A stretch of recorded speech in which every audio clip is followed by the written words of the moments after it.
오늘 우리가 함께 나눌 하나님의 말씀은 마태복음 5장 14절부터 16절까지 말씀입니다. 너희는 세상의 빛이라. 산 위에 있는 동네가 숨기지 못할 것이요 사람이 등불을 켜서 말 아래에 두지 아니하고 등경 위에 두나니 이러므로 집안 모든 사람에게 비치느니라. 이같이 너희 빛이 사람 앞에 비치게 하여 그들로 너희 착한 행실을 보고 하늘에 계신 너희 아버지께 영광을 돌리게 하라. 아멘. 지난 주일 우리가 함께 나누었던 말씀은요, 소금에 대한 말씀이었습니다. 창조주 하나님의 살아계심과 나는 그분의 피조물인 것을 믿고 주 예수님을 구원의 주님으로 믿는 우리들에게 할 수만 있으면 소금과 같은 삶을 살 것을 부탁 정도로 하신 말씀이 아니었습니다. 십자가의 부활 사건으로 우리들을 다시 살려주심으로 하나님은 이미 저와 여러분들을 소금으로 만들어 주셨습니다. 우리들은 이미 소금이에요. 그리고 소금으로서 사는 그 삶에 책임이 있는데 그 책임은 아주 심플해요. 바로 소금으로서 짠맛을 잃지 않고 사는 것입니다. 만약에 짠맛을 잃게 되면 아무런 쓸모가 없어서 밖에 버려지게 될 것이다. 너무나 간단한 말씀이고 또 그 책임이 너무나 당연한 책임입니다. 그런데 이 소금이 짠맛을 낸다라고 하는 것이 무슨 대단한 것이 아니에요. 하나님을 위해서 내가 목숨을 바쳐서 순교하거나 그리고 사회적으로 크게 성공해서 하나님을 이 세상 가운데 소개하고 드러나고 선포하는 것, 이것이 짠맛을 낸다라고 하는 의미가 아닙니다. 그저 하나님께서 모든 만물의 창조주이시고 나는 그분의 피조물이고 종인데 그런 우리가 하나님께 순종하지 못하여 죄를 짓고 죽음의 상태가 되었습니다. 이것을 고백하는 것이고 그리고 그런 우리를 다시 살려주신 분이 나의 아버지 하나님이라고 하는 이 고백을 잊지 않고 살아가는 삶이 바로 짠맛을 잃지 않은 삶이고 우리들의 책임이라고 하는 것입니다. 예수님께서 이 산상수훈의 말씀을 선포하실 때 다짜고짜 우리들에게 너희는 빛이다, 너희는 소금이다 이렇게 말씀하시지 않았습니다. 가장 먼저 우리들이 왜 소금이고 빛인지 하는 것을 말씀하셨어요. 그래서 구원을 선물로 받은 모든 사람들이 반드시 누릴 수밖에 없는 복이 무엇인지를 앞에 먼저 말씀하신 거예요. 그렇기 때문에 우리들에게 소금의 짠맛을 잃지 말아야 한다. 빛을 잃어버리면 안 된다라고 말씀하신 것입니다. 오늘 본문은요, 저 여러분을 빛으로 부르시죠. 14절에 보니까 너희는 세상의 빛이라. 참 가슴 뛰는 말 아닙니까? 저는 세상의 빛입니다. 그리고 여러분들도 이 세상의 빛입니다. 그러면서 산 위에 있는 동네가 숨겨지지 못할 것이다 라고 말씀하십니다. 예수님의 이 말씀이 동네가 산 위에 있어서 멀리서도 그 동네가 잘 보이기 때문에 숨겨지지 못한다 라는 말씀이겠습니까? 만약에 동네가 산 아래에 있으면 너무 낮은 곳에 있기 때문에 가까이 가야 겨우 찾을 수 있는 그런 말씀이겠습니까? 오늘 말씀은요, 우리들이 정신을 차리고 결단해야 할 말씀입니다. 또 이어지는 15절의 말씀을 보면 방에 등불을 켜두는데 그 등불을 말 아래에 두지 않고 등경 위에 올려놓아야 집안 모든 사람을 비출 수 있다고 말씀합니다. 여기 말 아래라고 하는 이 말씀의 뜻은요, 곡식을 퍼담는 그 한 말 두 말 할 때 그 말이거든요. 근데 그것을 등불을 켜서 그 말을 뒤집어서 등불을 감추지 않고 등경 위에 올려놓아야 한다는 말이에요. 그렇게 우리의 빛이 사람 앞에 비추어져서 그들로 우리의 착한 행실을 보고 하나님께 영광을 돌릴 수 있다라고 하는 우리들이 아주 잘 알고 있는, 아니 어쩌면 우리들뿐만 아니라 하나님을 모르는 사람들도 잘 알고 있는 성경의 말씀입니다. 아마 여러분들도 이 본문을 통해서 하나님께서 무엇을 말씀하시려고 하는지 짐작하실 것입니다. 그런데 아까 제가 이 본문을 묵상할 때 정신을 제대로 차리고 결단해야 한다고 말씀을 드렸습니다. 오늘 본문의 14절 말씀에서 산 위에 있는 동네가 왜 숨겨지지 않고 드러나 보이겠습니까? 그럼 반대로 동네가 산 아래에 있으면 잘 안 보이겠습니까? 물론 동네가 산 아래에 있는 것보다는 산 위에 있는 것이 아무래도 더 잘 보일 것입니다. 그리고 등불도 말로 엎어서 감춰놓는 것보다는 등경 위에 올려놓으면 그 빛이 모든 사람에게 더 잘 비추게 되겠죠. 그런데 예수님께서 이렇게 당연한 말씀을 우리들에게 하고 계시겠습니까?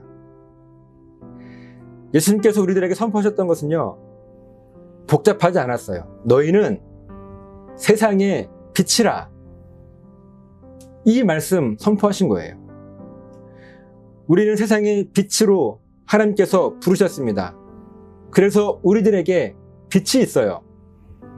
그리고 그 빛을 온 세상에 비추는 삶이 우리들의 사명이고 빛의 책임이라고 하는 것입니다. 그리고 그 책임은 나에게 빛을 주신 분이 하나님이신 것을 고백하는 것이고, 내가 빛인 것을 끊임없이 신앙 고백하며 살아가는 것, 이것이 빛의 책임이에요. 동네가요, 산 위에 있느냐 산 아래에 있느냐 하는 이것은요 중요하지 않습니다. 그리고 오히려 동네가 어디에 있는가 하는 이것은요 세상적인 기준입니다. 마치 우리들이 예수님을 믿고 구원을 받게 된 이후에 물질의 복을 내가 얼마나 많이 받았는가 하는 것이고, 건강의 복을 얼마나 많이 받았는가 하는 것이고, 세상에서 내가 구원받고 얼마나 더 유명해지고 알려지는가, 이것을 말하는 것과 같아요. 만약에 햇빛이 비치는 낮에는요 동네가 산 위에 있으면 아무래도 산 아래에 있는 것보다는 더 잘 보이겠죠. 그런데 햇빛이 사라진 밤에는요 동네가 산 위에 있든지 산 아래에 있든지 그것은 전혀 중요하지 않습니다. 정말 중요한 본질이 무엇인지 아십니까? 그 본질은요 예수님께서 선포하신 말씀, 너희는 세상의 빛이라. 예수님께서 어려운 말씀하시지 않으셨어요. 너희는 세상의 빛이다. 지금 내가 이 어두운 가운데 빛을 발하고 있는가, 그렇지 못한가 하는 것이 본질적인 문제입니다. 어두움이 짙게 깔린 밤에는요 동네가 산 위에 있든지 산 아래에 있든지 이것이 중요한 것이 아니에요. 그 동네가 빛을 비추고 있는가 그렇지 않고 있는가 하는 것이 더 중요합니다. 낮에는요 산 위에 있는 동네가 조금 더 잘 보이고 산 아래에 있으면 잘 안 보이는 것뿐이지 아예 안 보이는 것이 아닙니다. 그런데 밤에는요 빛이 없으면 산 위에 있든 산 아래에 있든 아예 보이지 않습니다. 오직 빛을 발하고 있는 동네만 보일 뿐이에요. 그래서 예수님께서 우리들을 향해서 너희는 산 위에 있는 동네다, 등경 위에 있는 등불이다, 이렇게 말씀하시지 않았습니다. 너희들은 이 세상의 빛이다 라고 말씀하셨어요. 마찬가지로 등불이 등경 위에 있으면야 제일 좋겠지만 어디에 있느냐보다 더 중요한 것은요 우리들의 정체성의 본질, 우리가 빛을 발하고 있는가 하는 것이 더 중요합니다. 천국과 지옥은요 종이 한 장 차이가 아닙니다. 하늘과 땅 차이입니다. 그런데 한국 교회와 우리들의 신앙생활을 가만히 보면 우리들이 과연 빛으로 살고 있는가 하는 것을 점검하는 것이 아니라 자꾸 내가 지금 어디쯤 왔는가, 우리들이 어디에 서 있는가, 산 위에까지 올라왔는지, 아직 중턱까지 왔는지, 아니면 산 아래에 머물러 있는지, 오로지 이런 것들에만 초점을 맞추고 관심을 가지고 있습니다.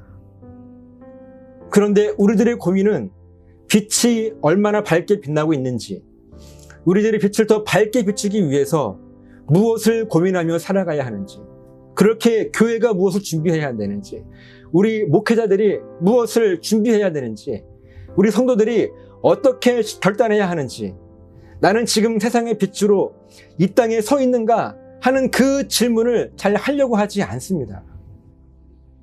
예수님께서도 16절 말씀에 너희들이 얼마나 높이 올라와 있는지를, 얼마나 많이 달려와 있는지를, 그것을 보고 하늘에 계신 너희 아버지께 영광을 돌려라, 이렇게 말씀하시지 않았습니다.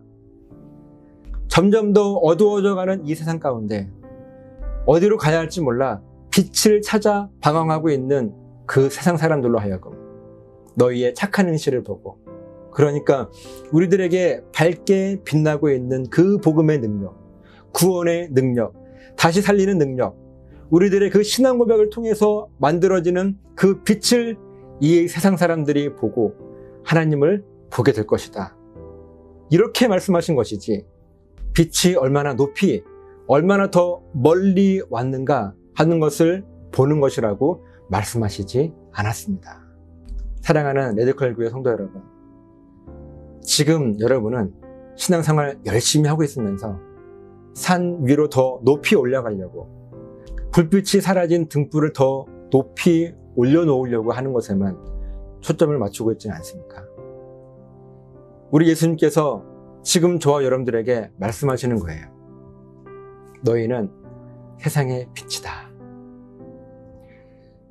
우리들의 초점을 우리 안에 있는 빛의 밝기에 맞추라는 것입니다.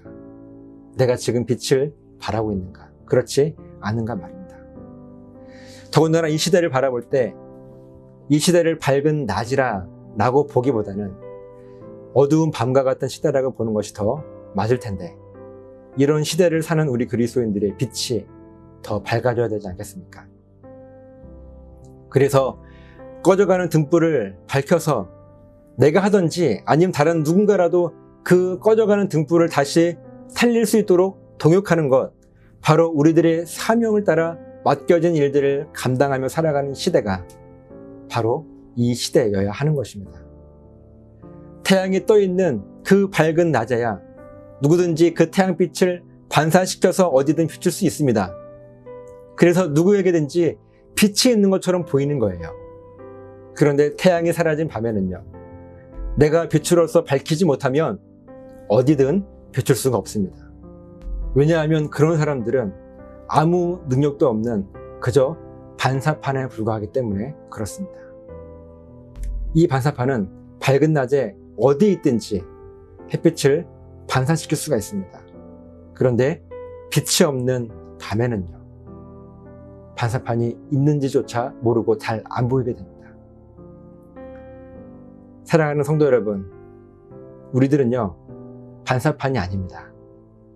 예수님께서 우리들에게 너희는 세상의 반사판이라 이렇게 말씀하시지 않으셨습니다.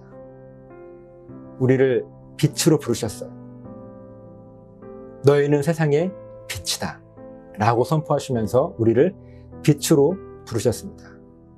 언제까지 우리들이 이런 반사판 정도의 삶을 살겠습니까? 어두움이 점점 더 짙어지고 있습니다. 그래서 지금까지 반사판으로만 살았던 그리스도인들은 점점 그 빛을 잃어버리고 있지만, 오히려 어두움을 밝히는 빛은요, 점점 더 밝아지게 될 것입니다. 오늘 예수님의 말씀은 이 시대에 너희가 세상의 빛이라고 선포하시면서 절대로 그 빛을 잃어버리면 안 된다고 다시 한번 우리들에게 사명을 맡겨주시는 말씀입니다. 오늘 이 말씀을 통해서 우리 안에 참된 빛을 확인하고 산 아래에 있든지 산 위에 있든지 내가 어디에 있다 할지라도 그것을 밝게 비추며 살아갈 때 세상은 분명 그 빛을 보게 될 것입니다. 그리고 그 빛을 통해서, 바로 나를 통해서 이 세상은 하나님을 바라볼 수 있게 되는 것입니다. 여러분, 이것이 전도예요. 그리고 이것이 우리 그리스도인의 삶의 모습입니다. 이 삶이 저 여러분의 삶에 충만하게 되시기를 예수님의 이름으로 간절하게 부탁을 드립니다.